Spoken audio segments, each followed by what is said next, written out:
Everyone thinks Hutch Mansell is a complete failure. His wife barely speaks to him, his teenage son has lost all respect for him, and even his neighbors see him as a weak, boring suburban dad. But what nobody knows is that Hutch has spent years hiding a past so dangerous that the wrong mistake could wake up a man the world was never supposed to see again. Hutch's life runs like clockwork. Every morning he catches the same bus, works the same job at his father-in-law's metal factory, and returns to a house that no longer feels like home. Even his marriage has gone cold, with a pillow separating him and his wife every night. After years of routine, it seems like nothing could ever change, until two armed thieves break into his house. They wake Hutch at gunpoint and begin emptying the house, while his terrified family watches. Then his son Blake suddenly tackles one of the burglars, giving Hutch the perfect chance to end everything. He grabs a golf club, steps behind the female thief, and raises it high. For a split second, he could stop the robbery. Instead, he lowers the club and tells Blake to let the man go. The thieves immediately take control again, punch Blake in the face, and escape. The robbery is over, but the damage to Hutch's family has only begun. The next morning, breakfast is painfully silent. Blake refuses to look at his father. Becca hides her disappointment, and only little Sammy still hugs him like nothing happened. Then she quietly asks if he found her missing kitty cat bracelet. It's only a cheap toy, but for Hutch, it's the final straw. Without saying a word, he leaves the house and visits his elderly father. Hutch opens an old storage locker, quietly takes a handgun and a worn government badge, then walks away. His father doesn't ask any questions. He already knows exactly where his son is going. The only clue Hutch has is a tattoo he noticed on one of the thieves. It leads him through several tattoo shops until one group of men decides to intimidate him. But the moment they notice a small tattoo on Hutch's wrist, their confidence disappears. Seconds ago, they were ready to attack him. Now, they respectfully give him the address he's looking for. Who exactly is this quiet suburban dad?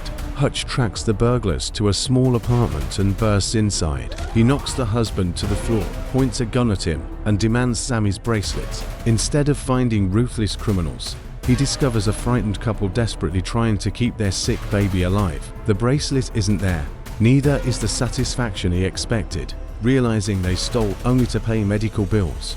Hutch quietly lowers his gun and walks away. Standing alone in the pouring rain, he punches a concrete wall, furious that he still hasn't found a reason to release the anger he's buried for years. A few hours later, his ride home finally gives him one. 5 drunken Russian gangsters force their way onto his bus and begin harassing a young woman traveling alone. Hutch calmly watches them for a moment before asking the driver to step outside. The gang laughs. They think they've found another helpless victim. They're about to discover they've chosen the wrong man. Hutch quietly slips off his wedding ring and smiles. He's been waiting for this moment.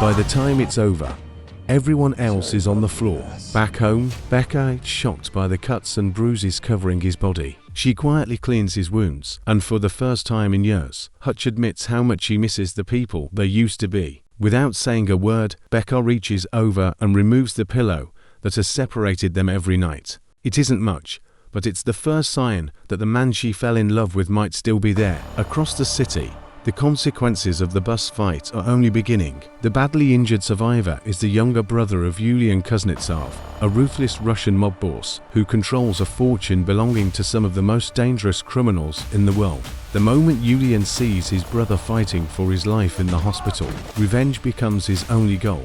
He demands to know who attacked them, but nobody has a name.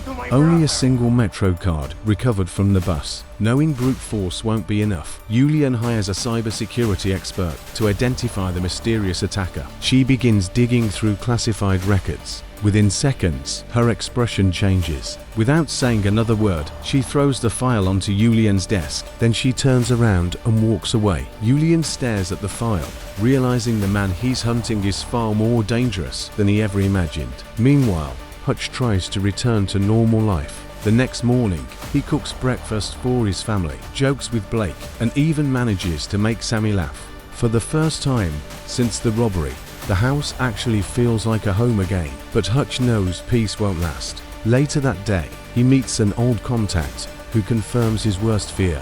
Julian isn't giving up. He's gathering men, weapons, resources, and he's coming for Hutch's family. That night, everyone sits down for dinner, like nothing is wrong. Then Hutch notices several black SUVs slowly pulling up outside the house. One glance is enough. He calmly looks at Becca, Blake, and Sammy.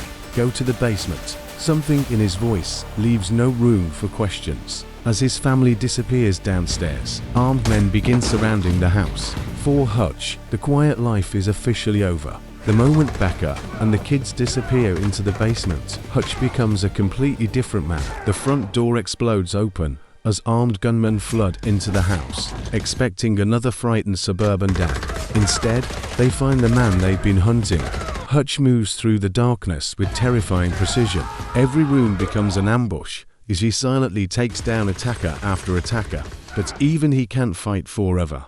One surviving gangster manages to stun him with a taser. Moments later, Hutch wakes up locked inside the trunk of a speeding car. For most people, that would be the end, but Hutch refuses to die quietly. Using a fire extinguisher inside the trunk, he forces the driver to lose control. The car flips violently, killing everyone inside except him. Bruised but alive, Hutch crawls from the wreck. One thing for certain, as long as he's alive, his family will never be safe. He sends Becca and the children into hiding before burning down his own house, destroying the peaceful life he spent years trying to build. Only now do we finally learn the truth. Years ago, Hutch worked in the shadows for the government as something known only as an auditor the man sent after criminals nobody else could touch. His reputation became so feared that even experienced killers avoided crossing his path. He thought he had left that life behind forever. Julian forced him to become that man again. Using hidden gold from his past, Hutch buys his father-in-law's old metal factory. Overnight, he transforms it into one enormous death trap. Hidden explosives, steel cables, tripwires, and improvised weapons wait silently for anyone foolish enough to enter. Before the final showdown, Hutch visits Julian one last time. He isn't there to threaten him. He's there to give him one final chance to walk away. Julian laughs. Minutes later, Hutch burns his priceless art collection, along with millions of dollars belonging to the Russian mob. Now, war is inevitable. Furious, Julian gathers every man he has and storms the factory. But Hutch has spent the entire night turning it into one giant death trap. The moment the first gangster steps inside, everything goes wrong. Explosions rip through the building, traps spring to life, and Julian's army quickly realizes they aren't hunting Hutch anymore. They're trapped with him. Just when the odds begin turning against Hutch, two familiar faces arrive: his father David and his half-brother Harry. Together, they fight through the remaining gangsters until only Julian is left.